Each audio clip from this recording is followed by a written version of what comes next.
Pagi itu, aku masih menyiapkan telur dadar untuk sarapan ayah. Tapi belum sempat telurnya matang, 4 adikku sudah datang bergerombol. Bukan untuk makan bersama, tapi untuk membongkar lemari arsip ayah. Mereka datang dengan membawa surat, pengacara, dan tuntutan. Padahal, ayah dan ibu masih hidup, masih tersenyum, masih memanggil nama mereka dengan penuh kasih. Aku, anak pertama, hanya bisa diam di dapur sambil menahan perih. Bukan karena aku takut, tapi karena aku tahu. Hari ini, keluarga yang dulu selalu kompak saat lebaran, akan berubah jadi medan perang. Dan yang paling menyedihkan, mereka mengira aku musuh mereka. Padahal, akulah satu-satunya yang masih memegang rahasia terakhir ayah. Rahasia yang bisa menyelamatkan mereka, atau justru menghancurkan kesombongan mereka selamanya. Assalamualaikum sahabatku. Salam hangat untuk kalian semua. Sebelum kita mulai, tulis di kolom komentar dari kota mana kalian menyaksikan ini. Bagi yang like dan subscribe, semoga Allah mudahkan segala urusannya, dilapangkan rezekinya, sehatkan badan, dan dikabulkan semua hajat kalian. Amin ya robbal alamin. Pagi itu pukul 4.30, aku sudah berdiri di dapur. Namaku Anita, anak pertama dari 5 bersaudara. Aku menggoreng tahu dan membuat sambal terasi untuk ayah dan ibu. Rumah kami sederhana, berdinding kayu jati tua yang mulai lapuk. Tapi disinilah kami tumbuh bersama. Ayahku, Pak Budi, dulu pegawai negeri. Kini usianya 72 tahun, kakinya sakit kalau dingin. Ibuku, Siti Rahma, perempuan lembut dengan rambut putih yang disisir rapi setiap pagi.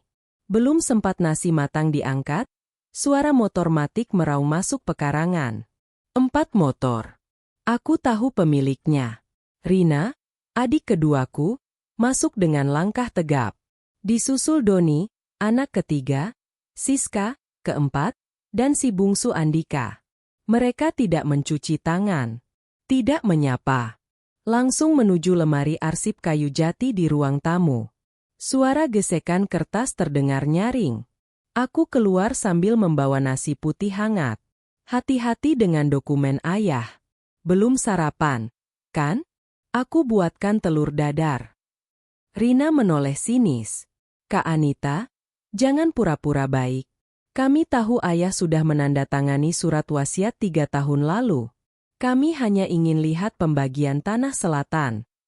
Ayah keluar dari kamar.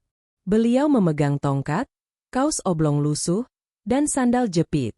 Matanya sayu, bukan karena mengantuk, tapi karena sakit hati.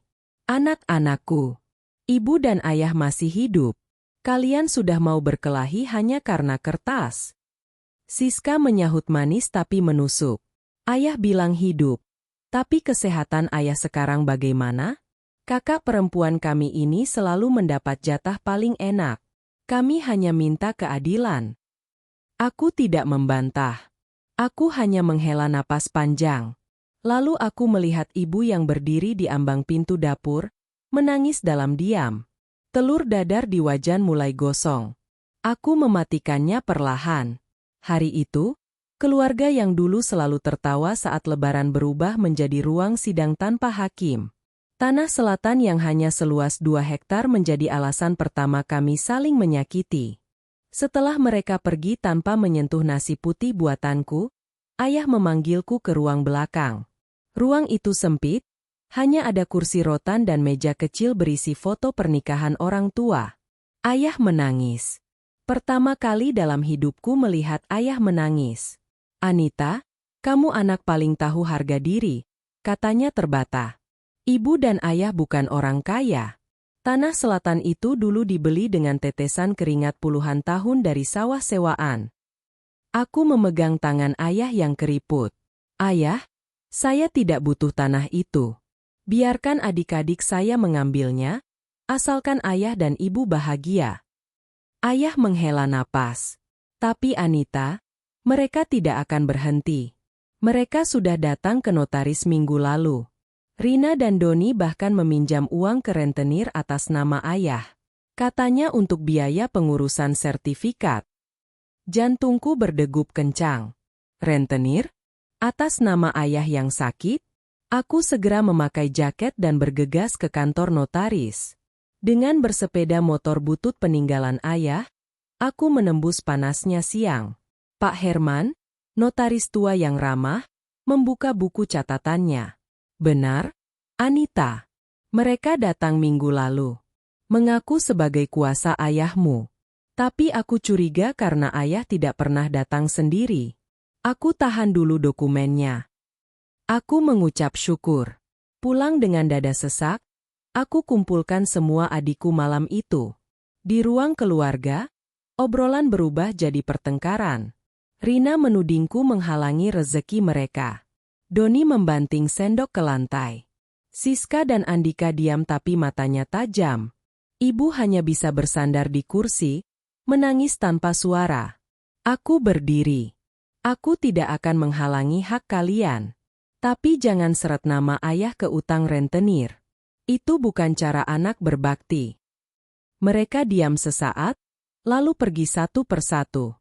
Hanya Andika yang berbalik sejenak. Kak maaf, bisiknya. Lalu ia pergi juga. Malam itu aku tidur di samping ibu, memeluknya erat seperti dulu saat aku masih kecil. 2 minggu berlalu. Suasana rumah tidak pernah hangat lagi. Ayah sering menyendiri di kebun belakang, memangkas tanaman yang sebenarnya sudah tidak perlu dipangkas. Ibu lebih banyak diam. Tubuhnya semakin kurus.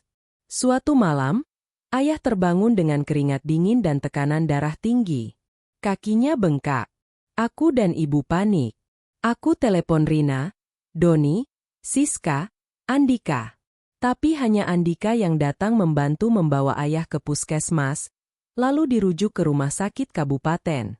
Di rumah sakit, keempat adikku malah bertengkar di lorong. Tentang biaya, tentang jatah jaga, tentang siapa yang paling sibuk. Aku diam-diam menjual kalung emas pemberian ayah saat aku lulus kuliah. Untungnya cukup untuk uang muka 3 hari perawatan. Malam ketiga, seorang pengacara tua masuk ke ruangan ayah. Pak Herman, notaris yang dulu kutemui. Di hadapan kami berlima, ayah berkata dengan suara lirih namun tegas. Anak-anakku, surat wasiat yang kalian cari-cari di lemari itu palsu. Semua terdiam. Sampai-sampai jarum jam di dinding terdengar berdetak. Rina memekik, ayah membohongi kami. Ayah tersenyum lemah. Bukan membohongi.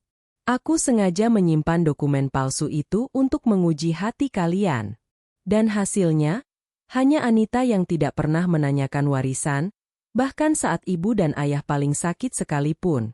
Bahkan dia jual kalungnya untuk biaya rumah sakit. Siska menangis terseduh.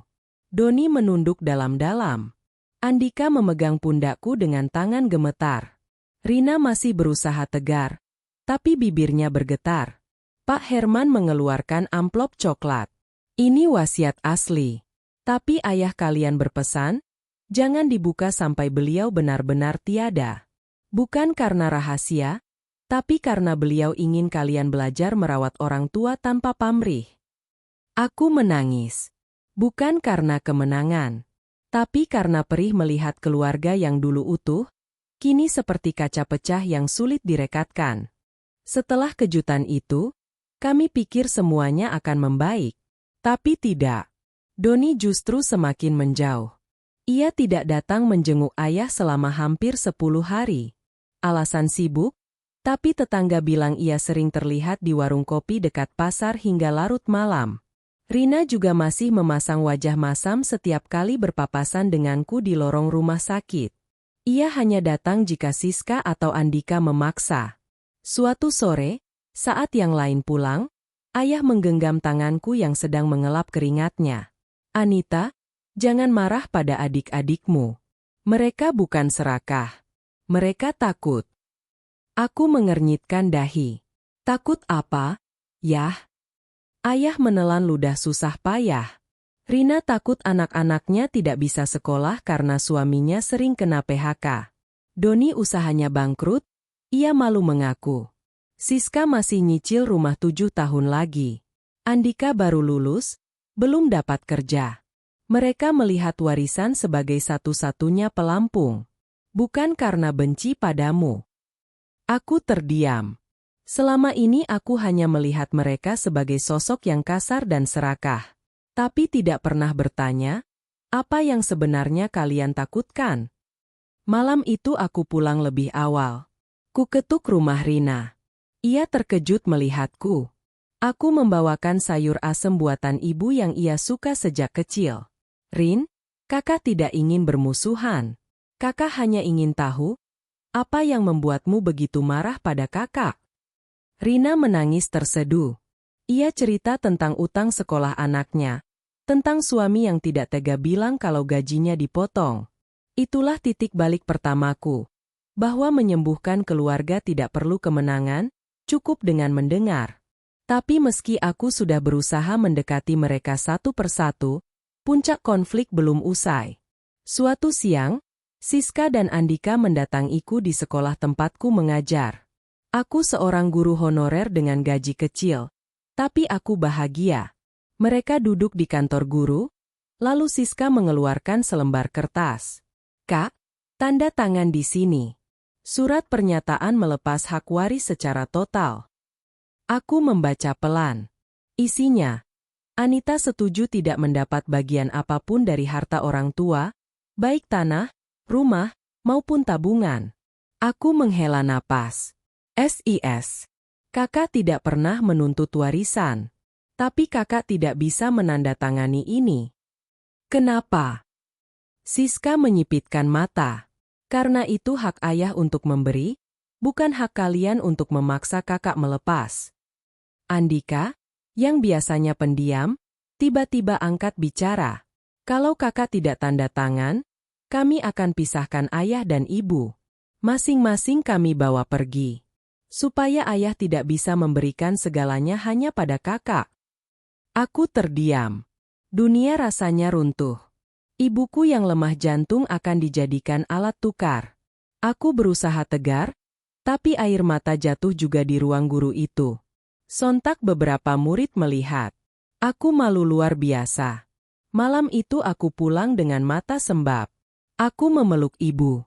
Bu, Anita tidak akan membiarkan siapapun memisahkan ibu dan ayah. Apapun caranya. Aku tidak menangis lagi setelah itu. Aku hanya berdoa. Memohon petunjuk agar tidak membalas kebencian dengan kebencian. Aku menyusun rencana. Bukan untuk balas dendam, tapi untuk menyelamatkan keluarga. Aku menghubungi Pak Herman, notaris yang jujur itu. Ia setuju membantuku tanpa biaya. Kami menyiapkan sebuah pertemuan keluarga, bukan di rumah sakit, tapi di rumah orang tua. Aku sengaja memilih hari Minggu pagi. Aku masak rendang dan opor ayam, masakan yang dulu selalu kami santap saat lebaran bersama. Tak lupa, pisang goreng buatan tangan. Aku undang keempat adikku dengan pesan singkat. Kakak buatkan makanan kesukaan kalian. Tidak ada pengacara. Tidak ada saksi. Hanya kita berlima dan ibu. Ayo pulang. Mereka datang. Rina masih cemberut, Doni acuh, Siska pasang badan tegap, Andika gelisah. Tapi mereka duduk di meja makan yang sama. Setelah kami makan tanpa banyak bicara, aku berdiri. Adik-adikku, lihatlah sekeliling. Ini rumah tempat kita belajar mengaji, bermain kelereng, dan menangis saat pertama kali gagal ujian. Apakah kalau ayah dan ibu sudah tiada nanti, kita masih bisa makan pisang goreng bersama seperti ini? Atau harta itu akan membuat kita saling menghindar selamanya? Rina mulai menangis. Andika menunduk. Doni menggigit bibir. Aku lanjutkan. Kakak tidak butuh tanah atau rumah. Kakak hanya butuh kalian tetap menjadi adik-adik kakak. Bukan musuh. Besok kita buat kesepakatan di hadapan ayah. Warisan akan dibagi, tapi bukan sekarang. Sekarang kita rawat orang tua kita. Bersama-sama. Siska masih memasang wajah keras, tapi matanya basah. Kak, maafkan Siska. Siska terlalu kasar. Keesokan harinya, kami berlima datang ke rumah sakit. Bukan dengan wajah cemberut, tapi bergandengan tangan. Ayah yang sedang terbaring terkejut, lalu tersenyum lebar hingga air matanya keluar. Ibu yang duduk di kursi di samping ayah ikut menangis. Siska, yang paling keras kepala, berlutut di samping tempat tidur ayah.